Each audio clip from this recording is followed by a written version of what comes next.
Hello, hello, it is I, Arsenal Robert, doing what I do best, playing simulator games, and this time we're bringing you a train simulator game called none other than Train Simulator 2015. Unbelievably, there's actually two train simulator games coming out this year, both this one and Trains 15, which according to my dad is made in Australia, Trains 15, and he's actually looking forward to that one a little bit more than this, but a train simulator game is a train simulator game, and I'm nonetheless looking forward to driving, or what would you call a captain of a train?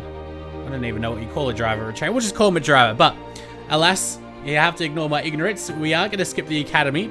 We're just going to YOLO this and try our best at going through England, I think, is where we're going to be going through. The East Coast mainline. There's a bit of Germany as well as, I think, the West Coast of America. I'm not quite sure what the Statue of Liberty is doing there, but maybe in some DLC, because I'm pretty sure that the train simulator games are notorious for the amount of trains that you can download and just tracks and all, because at the moment you don't really have all that much to choose from. Really 1.5 pages to choose from. I'd love to go with the locomotive because that's got a bit more character, but alas, it does go a little bit too slow. So for my taste, we're going to go with the high-speed train. I'm hopefully not going to derail, but you never know, so we'll go with that. And I personally like the dynamic lines the best. This one looks kind of ugly, the livery. So first corporate also looks pretty nice, but dynamic lines it is. We'll go East Coast main line. Let's see, where should we go? We should go from Newcastle to York. That's like, York's the very last station, so we won't go there. We'll go to something nice and simple. We'll go to Chesterless Street. Hopefully it won't take too long because the actual maps are really, really massive, and we'll just go on a nice autumn day at 11:30 in the morning, so should be interesting. Yeah, so I'm sure most of you guys that have been on Steam have seen the amount of downloadable content for the previous versions of this game. It's like one every week or something like that, and they cost a ridiculous amount as well. Although obviously you're not meant to buy all of them, but I think all of them all up cost something like $10,000 or something like that. Someone on Reddit calculated it, and that's what I'm going off. So, as you can see, the game is pretty beautiful at max settings, I must say. This is a train game anyway. So, let's go have a look at the outside. People like my dad, who grew up like wishing and looking forward to the day of train sets, they don't need to wish for these things anymore. They can just pop up this game on their computer and play it, which is, I guess, no doubt exciting for them. Not as exciting for me, because I was born with computers in my day. I'm not as old fart like my dad, but this train is rather large as well, so hopefully we'll have enough power. I've got no doubt we will, though, to go ahead and get to our destination, which according to this game will take us about 14 minutes. So we'll release the brakes, then we'll set the direction to forwards and increase the accelerator. Go up to 25 or 20% at the moment. Although what we should probably do is speed it up to 60%. There we go. I've got to remember, at least keep an eye on the speed that we're going at, because we're only able to go 15, I think, miles this is. Miles an hour. So we definitely don't want to go a little bit too fast. Although really nothing happens unless you're going super fast and you derail. But other than that though, not too many bad things can happen if you're going over the speed limit like we just are right now. It's just slowing down to 40%. A little warning sign comes out that we're speeding, but that's the worst that happens. So, have a look at the Newcastle coast, or Newcastle horizon. I'm sure this bridge has got a name, maybe this castle as well. That's why it's called Newcastle, but I plead my ignorance. I have no idea about this landscape. Hopefully you guys know a little bit more than me. Oh wow, that's even moving about. It's all a little construction vehicle. Talking of which, actually Construction Simulator 2015 is coming out very shortly as well, so hopefully I'll be able to go ahead and give you some beta or alpha footage of that. It should come out, I think, before the year ends. So that'll be pretty exciting as well. So we can also go through all these cameras like we pretty much expect. Like, this guy's definitely seen some shit in his life. That's for certain. And he's not even controlling like the train, he's just looking what's happening behind. So And funnily enough, it's actually the same guy driving the train. So this is obviously the front. He's got that same like seedy look on his face. I must admit though, the textures look pretty good on him. No homo at all, but let's have a look. We've got these cameras. Oh, here we go. We've got passenger view. Actually, the other time I was playing this, I got to make sure we don't press too many buttons to change the throttle.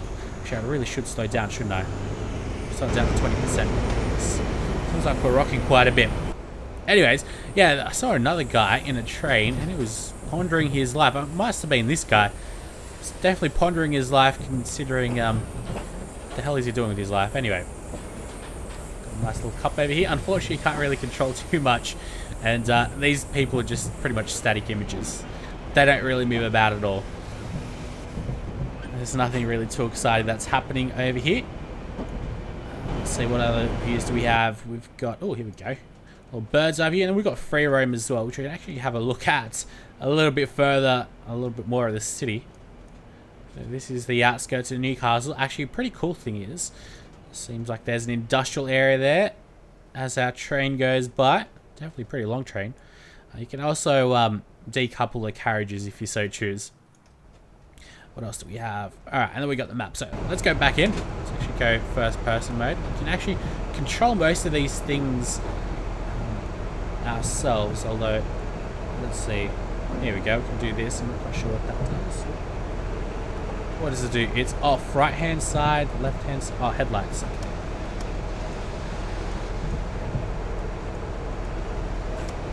There we go. Now we should have both headlights on.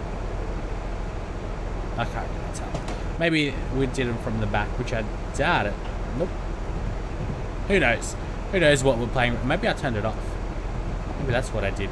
We are speeding again. It's not that much though, so it's not a problem.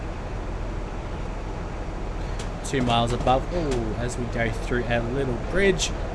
Alright, we're doing everything well.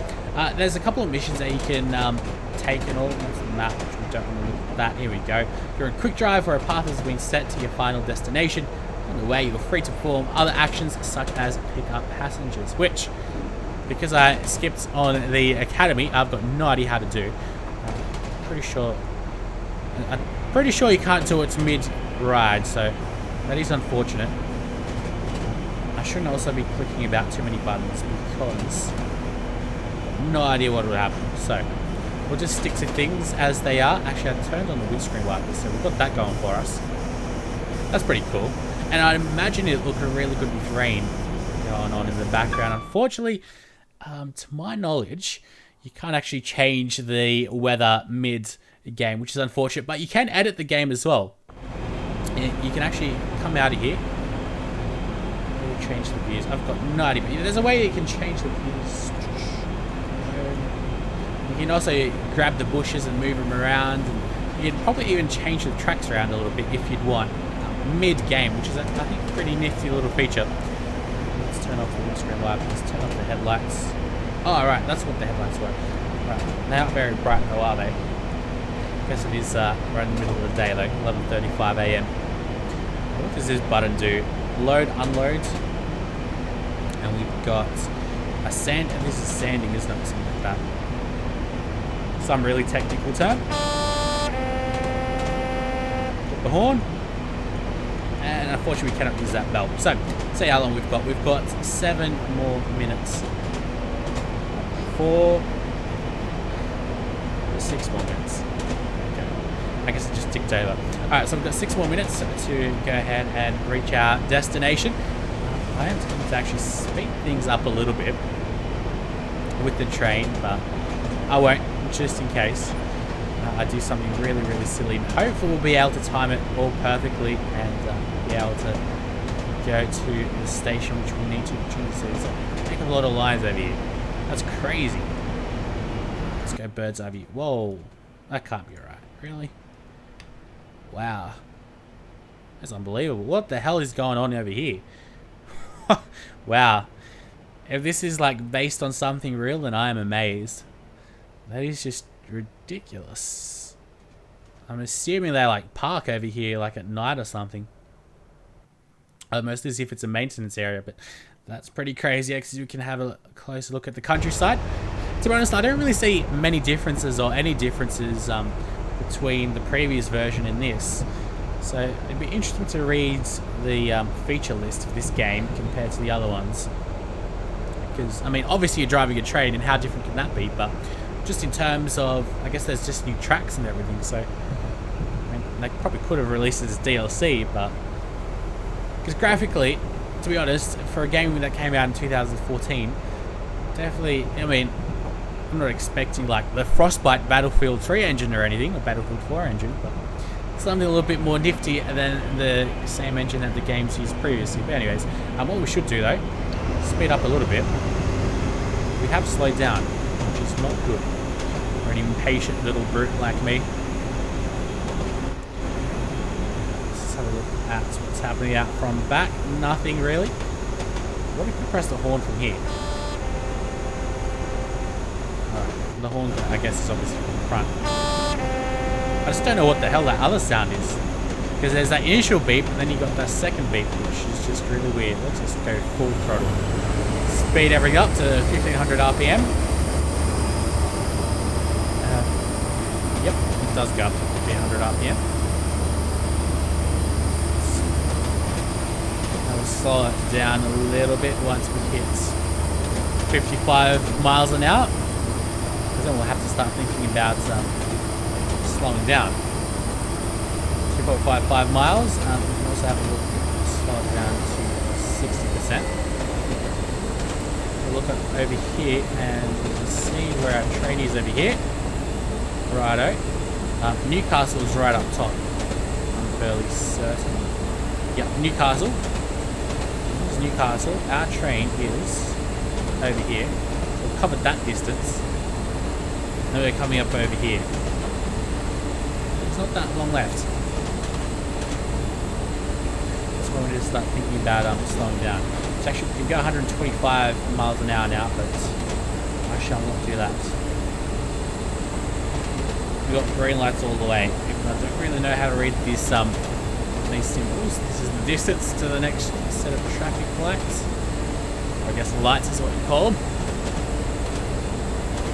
Should slow it down again, I'd say. Down to 20% this time. Won't use the brakes just yet. There we go, 1.44 kilometers. Yeah, this must be kilometers, I can assume. Well, who knows? It's just a number. So, right. Start slowing it down. Brakes up on 43%.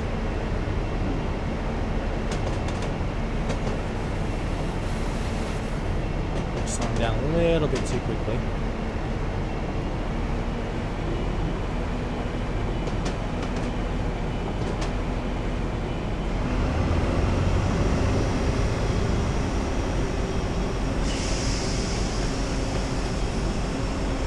Problem is, I think I used this a little bit too early. I'm not quite sure what to do now.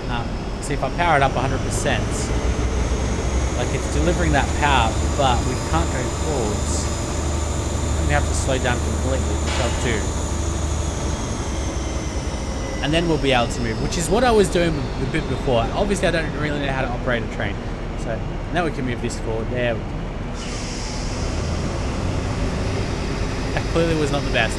Let's see how long we've got left. The distance, it is miles, I guess. All out.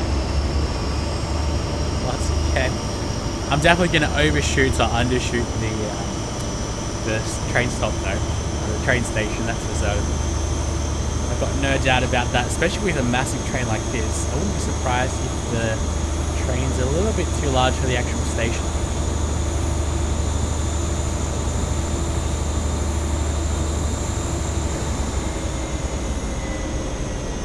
Slow down to 20%, that should be good. Just slow them down nicely. Let's see how long we've got. 0.81 miles. Oh, what? Train's obviously derailed. I've got no idea why. But I'd love to figure out why that happened. I'm sure I'll figure it out, but alas, next time, we'll be back with a bit more of a Train Simulator 15, hopefully very shortly.